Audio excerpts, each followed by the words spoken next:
Hello, everyone, and welcome. My name is Jennifer Long, and for those of you who do not know me, I am an empathetic, intuitive energy reader. I'm also a light worker and a twin flame.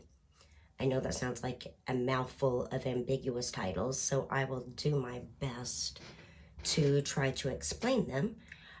But before we start, um, the first thing I like to do before I start speaking with my angels, which is where I get my messages and the majority of the things that I have to pass on to you is from my angels. So the first thing I like to do is just say the Our Father to make sure that the messages I receive are coming from a place of love, and it just kind of protects my energy as well as yours. So, and also it's a prayer that regardless of what religion, Christianity wise, you've been raised in, it's a prayer that probably a lot of people know. So we'll start with in the name of the Father and the Son, Holy Spirit. Amen. Our Father, who art in heaven, hallowed be thy name. Thy kingdom come, thy will be done on earth as it is in heaven. Give us this day our daily bread, and forgive us our trespasses, as we forgive those who trespass against us. And lead us not into temptation, but deliver us from evil. Amen. You might ask what all those hand symbols were. I spent a lot of time in a preschool classroom, so the Our Father has hand symbols in my world. And also, I think it's kind of a good way to mimic the wording, because sometimes we can get lost in just saying the same thing over and over and over, and we lose the meaning of the words. But when we add the hand symbols to it, it kind of draws our attention back to what it is that we're saying and what those words do in fact represent. So, okay, let's get started. The first thing that I guess I want to talk about is why I've been guided to start this channel. I've known since I was 8 years old that I was an empath and intuitive, and that I could read energy. It was very confusing at that age. I literally went to bed on a Friday night and woke up Saturday morning in what felt like an alternate universe. I literally could see and feel things energetically that I knew an 8-year-old had no business knowing and understanding and feeling at a core level. People that I've been around previously, I either had very polarizing feelings of whether wanting to be around them or not be around them. It was almost like I felt like they had a caption bubble above their head and I could read their thoughts. Not what they were saying, but I knew what the true intent was. And as I said, at 8 years old, that was very scary and very confusing, and not something that I told anyone about, not even my parents, because I didn't want people to think I was weird. It wasn't something that I wanted to accept. So I shut it off. I pretended it didn't exist, and I almost tried to defy it. My intuition and angels would tell me to do one thing, and I would say, yeah, you want me to do that? Guess what? I'm gonna do this. So, admittedly, my life does kind of read like a series of cautionary tales. However, what I have come to learn is that everything happens for a reason. And even the things that we feel might have been mistakes, per se, were not. We had those experiences because we needed to learn a lesson from them in some way, some shape, some form. And sometimes the lesson is not immediately known to you. I mean, it might take 10, 15, 20, 30 years before you realize, hey, I see why things worked out the way they did. I get it now. But that is what, as a light worker, my job is to help you connect those dots. Because once we connect those dots, then those things are things that no longer are stumbling blocks. They're no longer things that you feel like you need to hide and be embarrassed about. They're things that you can wear as a badge of honor and say to other people, hey, look, I did this, but I learned X, Y, and Z. And let me tell you about X, Y, and Z. So maybe then you won't make the same mistake I did. That's kind of what my angels are telling me. Why we walk through things sometimes that we don't understand. We're not meant to understand it in that moment. We just have to deal with it. We have to go through it and have faith and stay strong. And once you come out the other side of the experience, the saying hindsight's 20/20, you can then apply that, hindsight to a situation and figure out what you were supposed to learn from it. And when you figure out the lesson, then you can help others not make the same mistake. Also, you will not make the same mistake. So what was once a negative has now become a gift.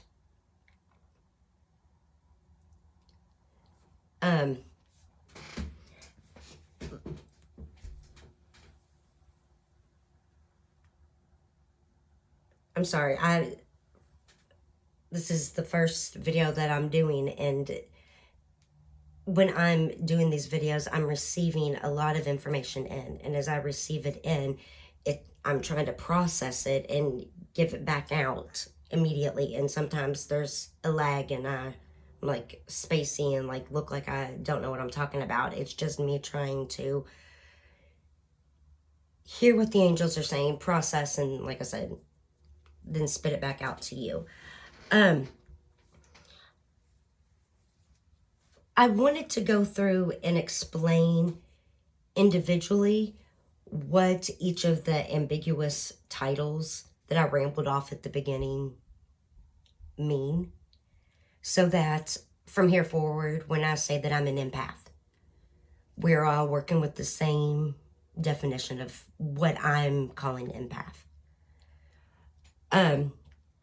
So by empath, I mean I can feel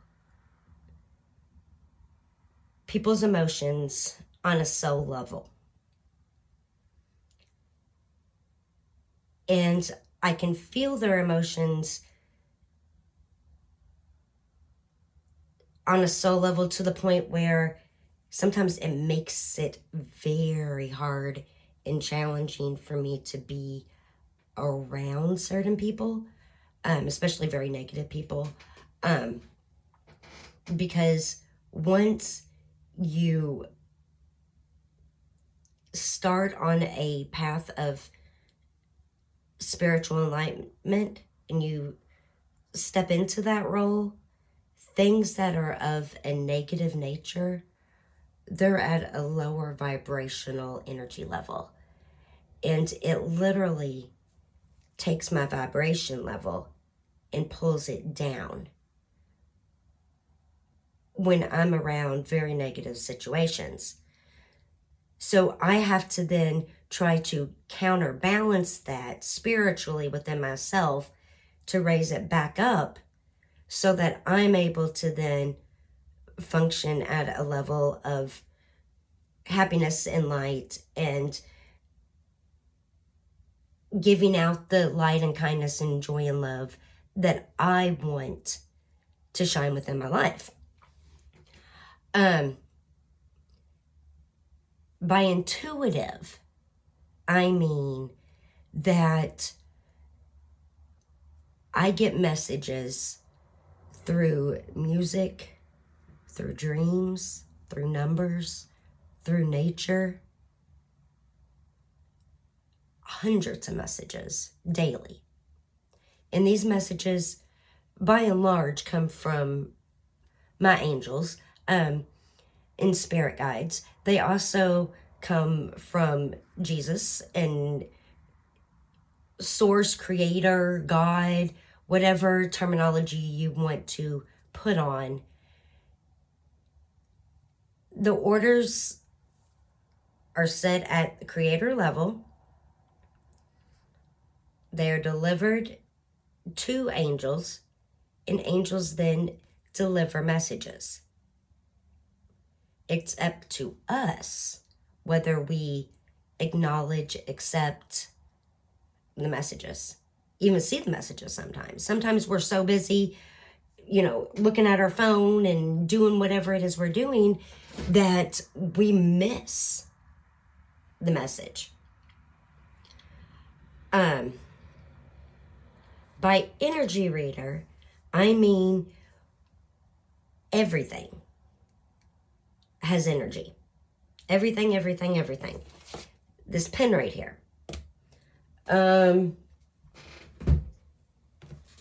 My shoe. My hair. Me. The window, the air, the wind. Everything is energy.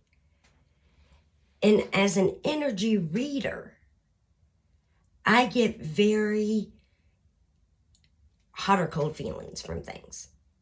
It's either a very strong yes or a very strong no. I can tell you very quickly whether I feel something is good or bad. And just because I feel something's bad doesn't mean that I shut off to it.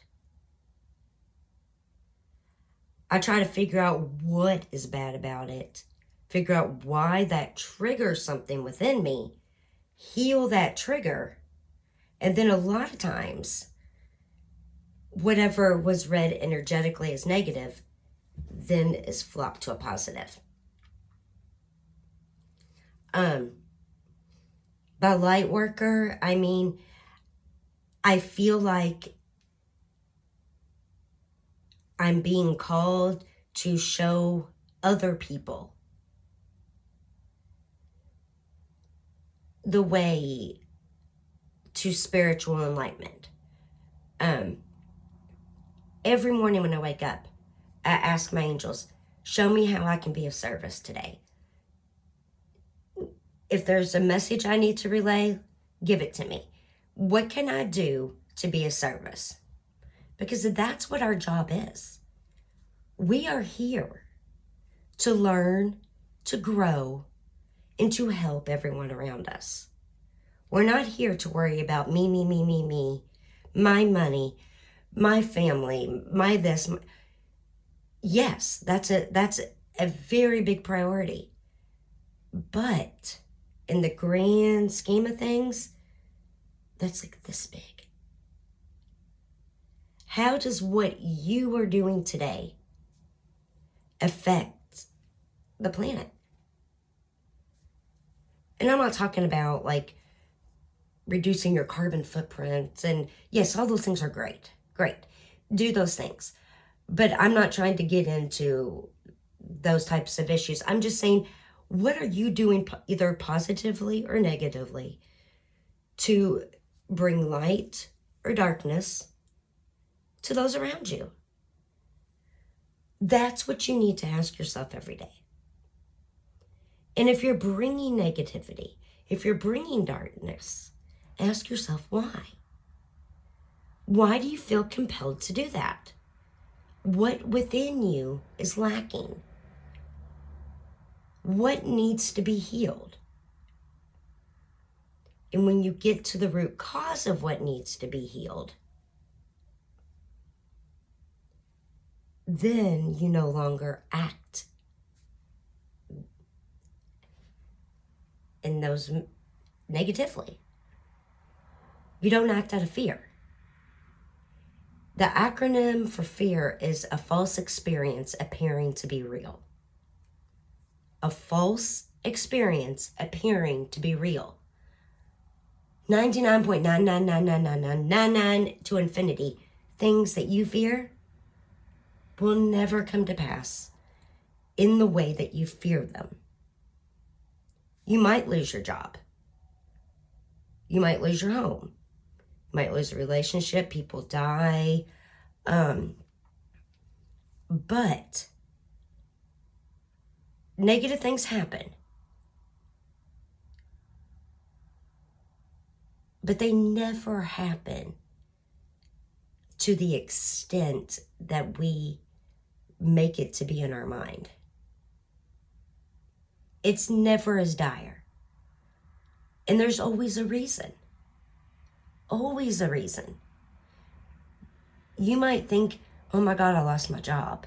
My world's over. What am I going to do? How am I going to support myself? How am I going to support my family? It happened because it wasn't meant for you. Take a breath. Ask your angels, how can I be of service?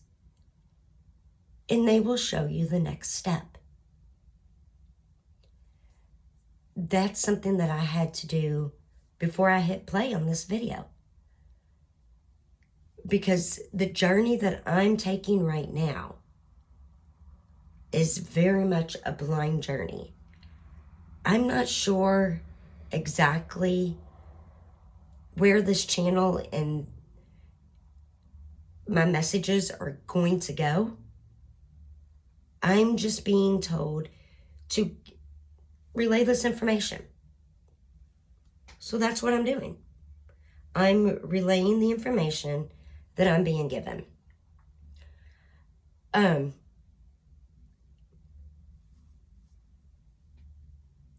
do, from time to time, use tarot cards to read energy, because sometimes messages that I receive energetically seem a little off to me. And when they seem off, I then pick up my deck and I will shuffle and just see what card comes out. I read tarot very differently for most people. This is a randomly at the bottom is the Hierophant, which is also known as the Pope, which is kind of ironic, seeing that I'm talking about spirituality and whatnot. But this is a traditional Rider-Waite deck. I'm not sure who created it, to be real honest with you. I got it off of Amazon. And the reason that I bought it is because it is holographic and turquoise and gold. And turquoise and gold are my two favorite colors. And yeah, it just feels kind of magical to me. So, and I'm a very awkward shuffler because I have tiny hands. I'm a very tiny person. I am 5 foot and weigh 83 pounds. I've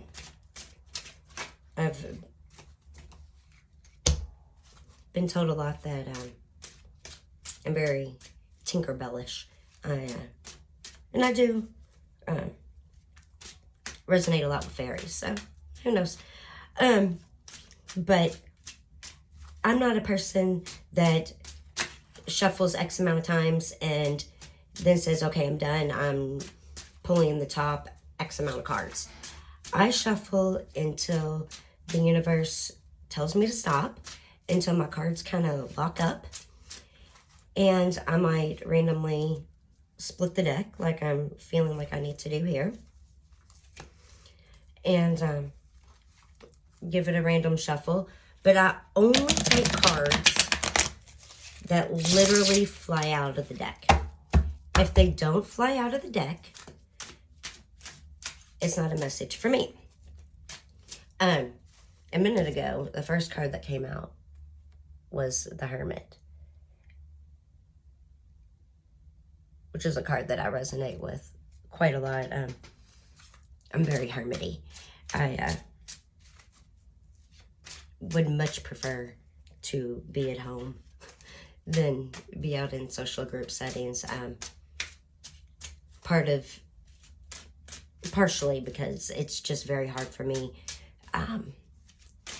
with my gifts to be around a crazy amount of people. It's just energetically, like, energy download. Like, I just don't even know where to go with my energy, and it's like I literally feel like I have to run and escape, and once I hit the door, I feel like I can breathe again. But yeah, welcome to my life. So, card just fell on the floor, so we'll see what it is. The Sun card. This, to me, and for every tarot reader, this is the happiest card in the deck. This is a yes card. So here's my message from the universe. Time for me to come out of hermit mode. Shine my light.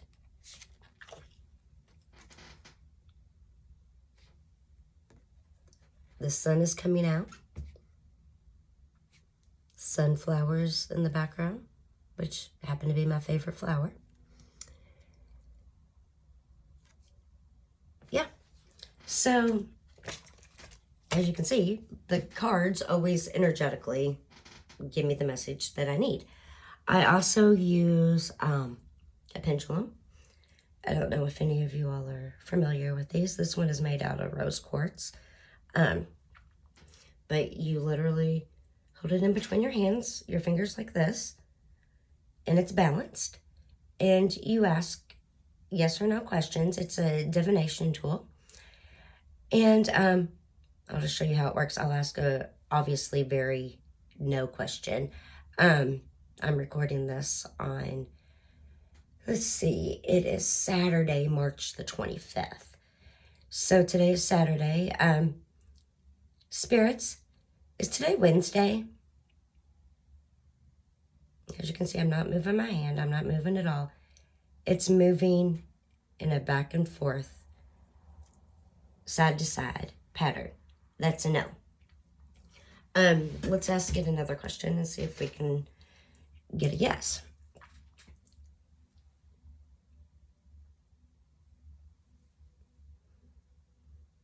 Angels, am I doing the right thing by starting this YouTube channel?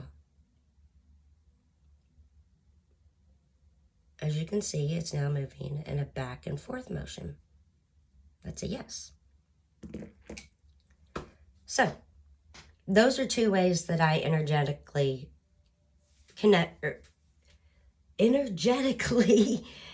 check myself on my energy reads. I get a lot of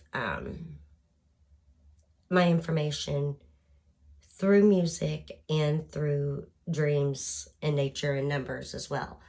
One of the ways that I channel a lot of dream things is I will get almost like a image in my head, and I will just sit down and start drawing and coloring and literally see what comes out.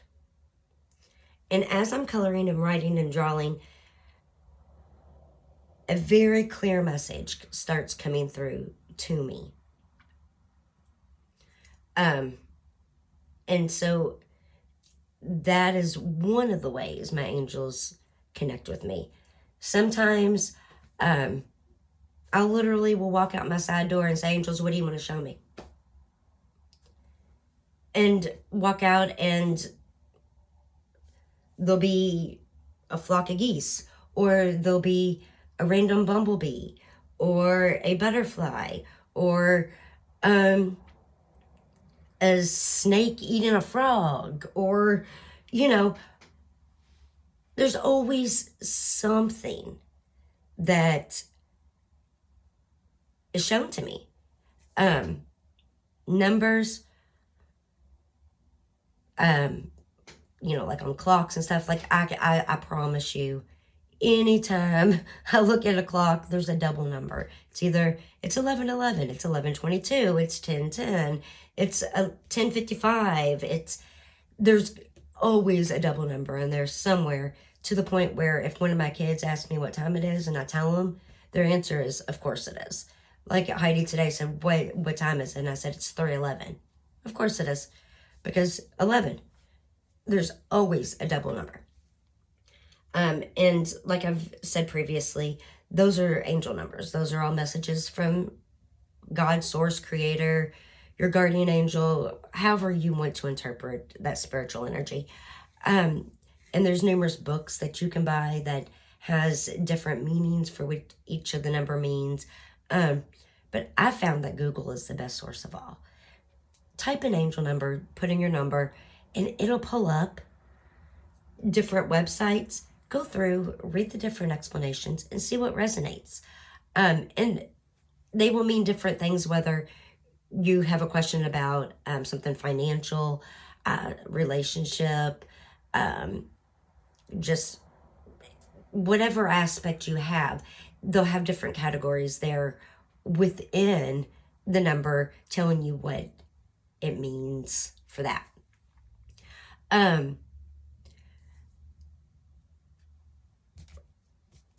One thing that I'm really being drawn to share with you all, I'm also very into astrology and moon cycles, and because, as I said, everything's energy, and the way that the planets shift and the moon shifts and all that affects us here on Earth. So with all the planetary alignments and the moon cycles, and like right now we just had the full moon in Aries, and we're gonna have another full moon in Aries coming up at the end of mid to end April, which is very rare to have two full moons in one zodiac sign. So it's a great time for manifesting and being a co-creator with the divine in your own life. And by that, I mean, we are all created in God's image. We aren't here being by chance. We're here for a reason. We're here for a purpose. We all have a soul's mission. And by soul mission, there are things that you are supposed to learn on a soul level, so that then in your next lifetime, that's something you already bring to the table. And then you learn more lessons, and you keep rising to a higher and higher and higher and higher level energetically within your soul. So with the first full moon, I sat down one morning and I wrote out the word release and the word attract. And then I wrote everything that I perceive as being negative thoughts and expectations and whatnot in my life on the release page, because those are all things I need to let go of. On the attract page, I wrote everything that I want to call into my life that is positive, and all of the things that are meant for me. And I will even say, like, the colors that I use, like the blues and the greens on this page, and the red on this page.